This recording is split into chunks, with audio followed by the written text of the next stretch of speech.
নমস্কার, আমি শ্রী সুমন। আজকের টোটকা, যারা অর্থনৈতিক উন্নতি নিয়ে চিন্তা করছেন, যারা শত্রুতা নিয়ে চিন্তা করছেন, মনে হচ্ছে যে আমার পেছনে কেউ লেগেছে, কেউ কেউ আমাকে ডিস্টার্ব করছে, অফিসে, ব্যবসা প্রতিষ্ঠানে, কর্মপ্রতিষ্ঠানে মনে হচ্ছে যে শত্রুতা করছে কেউ, তাদের জন্য আপনি এই টোটকাটা করতে পারেন। আর্থিক সমৃদ্ধির জন্য করতে পারেন, ইভেন সর্বকার্য সিদ্ধির জন্য এই টোটকা করতে পারেন।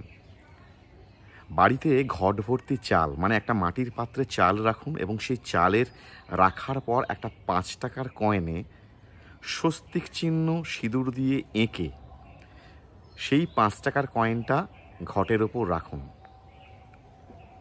15 দিন অন্তর অন্তর আপনি চালটাকে চেঞ্জ করুন। 5 টাকার কয়েনটাকে চেঞ্জ করতে হবে না।